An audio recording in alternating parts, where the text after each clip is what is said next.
आप सभी का हमारे YouTube चैनल द रिपीटर्स में हार्दिक स्वागत है। आज हम इस वीडियो में बात करेंगे कि आपकी इस एग्जाम के लास्ट दिनों में मेंटल स्टेट किस तरह से होनी चाहिए और उस मेंटल स्टेट को अच्छा करने के लिए आपको क्या-क्या करना चाहिए।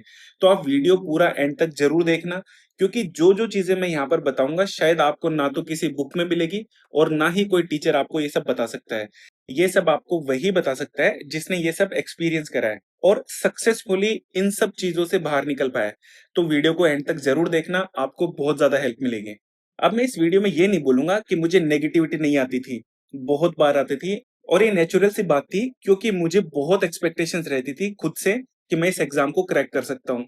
मेरे घर वालों को मेरे से एक्सपेक्टेशंस रहती थी, तो इन एक्सपेक्टेशंस के चलते बहुत बार नेगेटिव फीलिंग भी आती थी, मुझे एंग्जाइटी होती थी कि पेपर देने टाइम पर पहुंचूंगा क्या नहीं पहुंचूंगा, वहां कोई गड़बड़ी हो गई तो एडमिट कार्ड या कोई जरूरी चीज अगर मैं भूल गया तो क्या होगा। डर भी लगता था कि एग्जाम अच्छा नहीं हुआ तो क्या होगा। तो सब होता था मेरे साथ भी।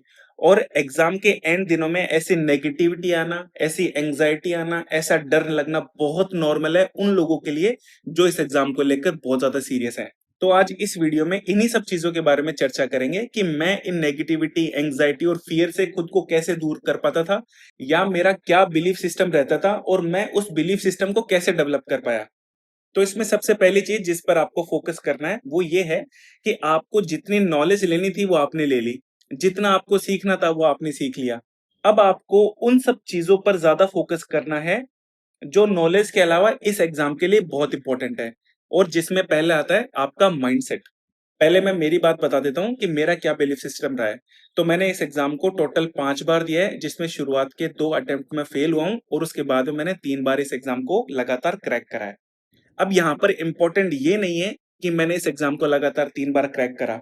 यहाँ पर इंपॉर्टेंट ये है कि इन 5 अटेम्प्ट्स में मुझे कभी ये डाउट तो नहीं आया कि मुझसे प्री निकलेगा या नहीं निकलेगा। मुझे ऐसा लगता था या मैं ऐसा सोचता था कि अगर प्री भी नहीं निकल पा रहा है तो मैं इस एग्जाम में सिलेक्शन लेने के लायक भी नहीं हूँ, क्योंकि जब मैं 1 लाख की भीड़ में भी अगर खुद को शामिल नहीं कर सकता हूँ तो मैं क्या टॉप 2 से 3 हजार लोगों में आ पाऊंगा।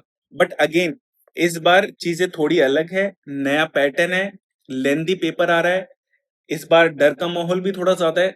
बट मैं आपसे बस एक सिंपल बात पूछना चाहता हूँ कि क्या हर बार की तरह इस बार भी 1 या 1.5 लाख लोग इस बार भी प्री में सेलेक्ट होंगे? होंगे ना सेलेक्ट इस बार भी? अब ऐसा तो है नहीं कि इस बार पेपर टफ है तो प्री में केवल 20 से 30 हजार लोगों को ही पास करेंगे। पास तो उतने करेंगे जितना पहले होते आए थे। मतलब आप खुद से एक क्वेश्चन करिए कि क्या आप इन 1 या 1.5 लाख स्टूडेंट में आ सकते हो या नहीं। अगर अंदर से जवाब आ रहा है कि हाँ मैं इन लोगों में आ सकता हूं, मैंने इतनी मेहनत करी है कि एटलीस्ट 1 से 1.5 लाख लोगों में तो आ ही जाऊंगा, तो इस बार आपका सिलेक्शन होने से कोई नहीं रोक सकता।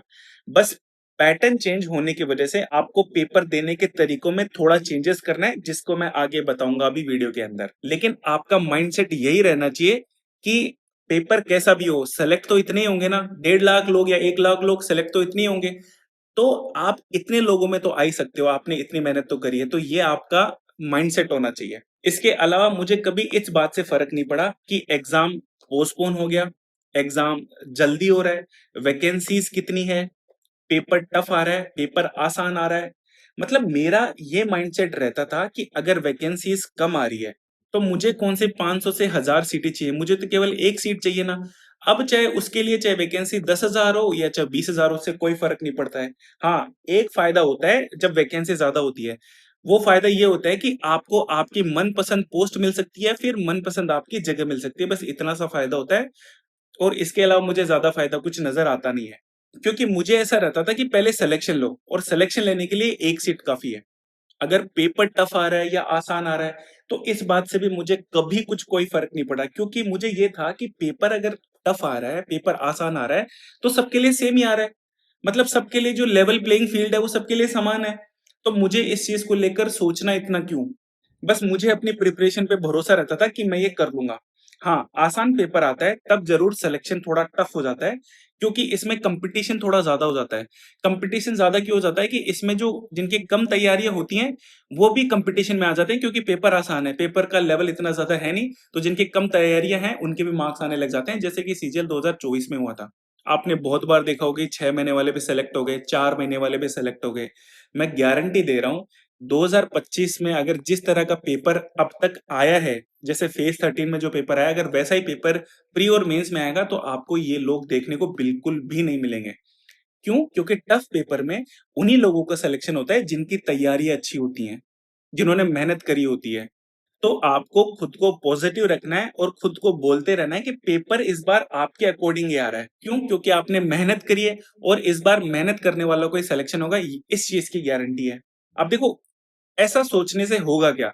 इससे एक बिलीफ सिस्टम डेवलप होगा, खुद पर भरोसा आ जाएगा और आपने अगर ऐसा प्रोसेस किया तो इस बार आपको प्री तो क्या, आपका फाइनल सिलेक्शन होने से भी कोई नहीं रोक सकता। लेकिन आजकल कुछ नए इश्यूज और आ गए हैं, जैसे कि सर्वर नहीं चल रहा है, माउस काम नहीं कर रहा है, या फिर जो इन्विजिलेटर है वो परेशान कर रहे हैं, या फिर वहां की जो मैनेजमेंट है वो बिल्कुल सही नहीं है। और देखो, ये जो इश्यूज हैं ये बहुत जेन्युइन है, क्योंकि एटलीस्ट बेसिक चीजें तो होनी चाहिए एक फेयर एग्जाम के लिए। बट इसको लेकर भी मेरा पॉइंट ऑफ व्यू थोड़ा सा अलग है।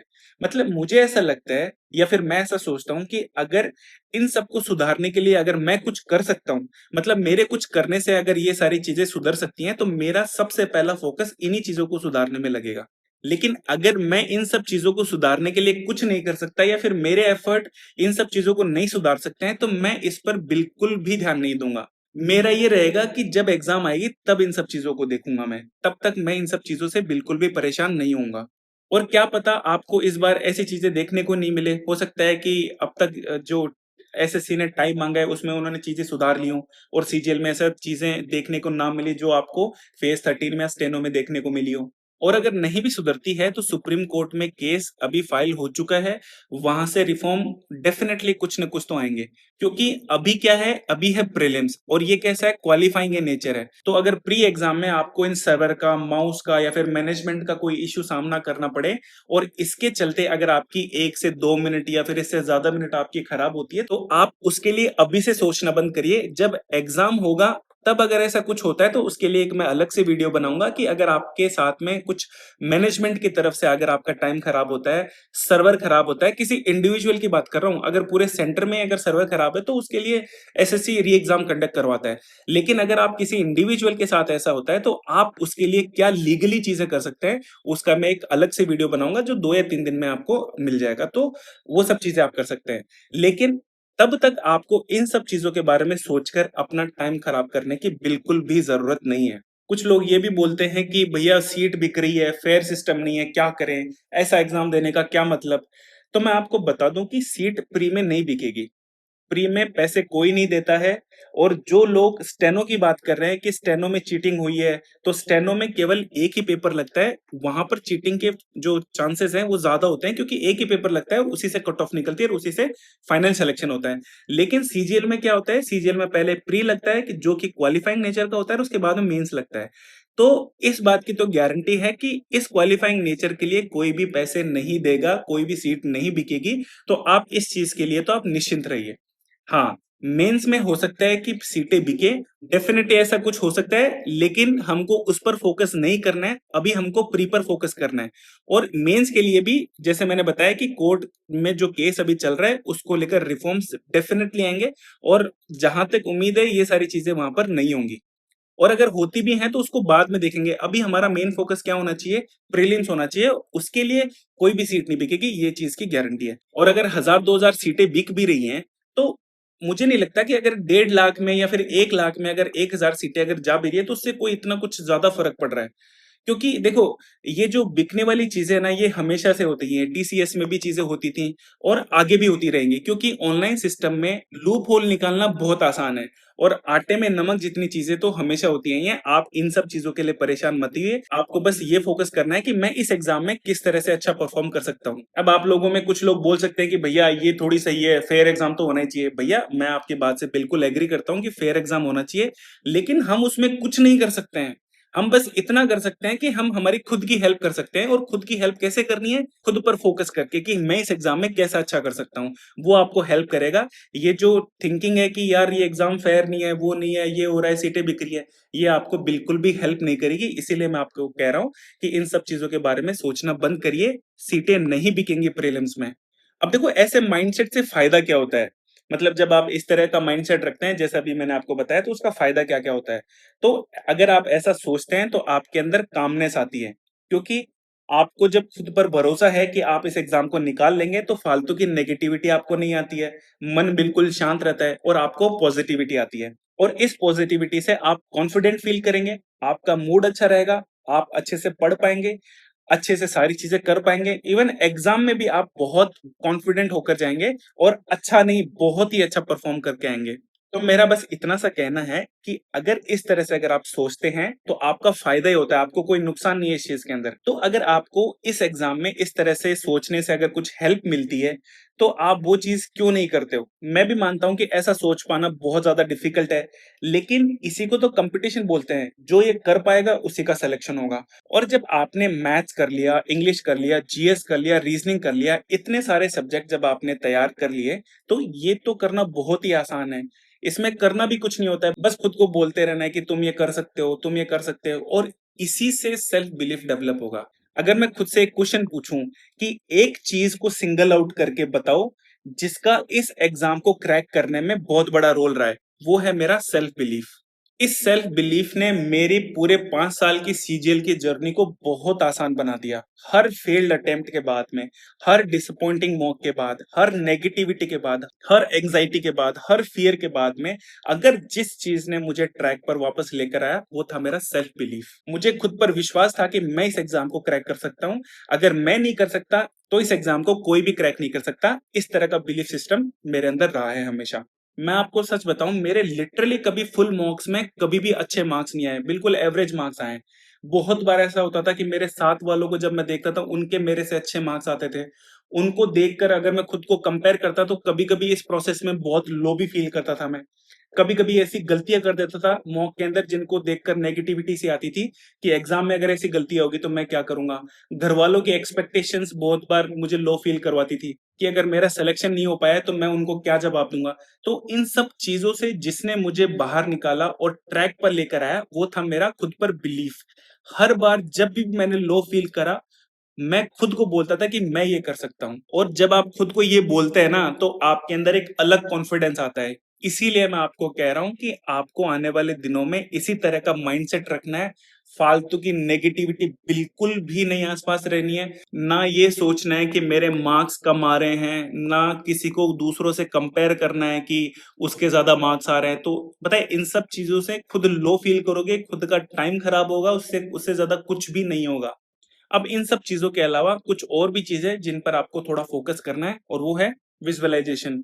इसको लेकर मैं बहुत बार वीडियो में भी बोला है, बट अगर आपने अब तक इसको फॉलो नहीं करा है या फिर अब तक आपने इस चीज पर प्रैक्टिस नहीं करी है तो अब वो समय है जब आपको इस चीज के बारे में सोचना चाहिए। अगर आप नहीं सोचेंगे तो भैया मतलब कोई भी आपकी हेल्प नहीं कर सकता है। करना क्या है कि आपको जितने भी आप मौक अब बचे टाइम में देंगे उतने मौकों आपको एग्जाम समझ के देना है। आपके आसपास का माहौल ऐसा होना चाहिए, चाहे वो लाइब्रेरी हो, चाहे वो आपका घर हो, जहां पर भी आप एग्जाम दे मतलब मॉक दे, आपको यही सोचना है कि आप एग्जाम दे रहे हैं। और उस प्रोसेस में जो जो चीजें आप फेस करते हैं उनको टैकल करने की कोशिश करिए। मैं यहाँ पर आपके नॉलेज की बात नहीं कर रहा हूँ कि आप मॉक में मैथ्स में कोई कमी रह रही है या फिर इन सब चीजों की बात नहीं कर रहा हूँ मैं यहाँ पर इसके अलावा बहुत सारी चीजें हैं जैसे कि प्रेशर हो गया, कि आप प्रेशर को किस तरह से हैंडल कर पा रहे हैं। आपको किसी चीज का फियर आ रहा है तो उस चीज को कैसे हैंडल कर पा रहे हैं। आपके दिमाग में कुछ थॉट्स आ रहे हैं कि भैया मेरे घर वालों की एक्सपेक्टेशंस है कि अगर मैं इस मॉक में या फिर इस एग्जाम में अगर अच्छा परफॉर्म नहीं कर रहा है तो वो मेरे को क्या बोलेंगे।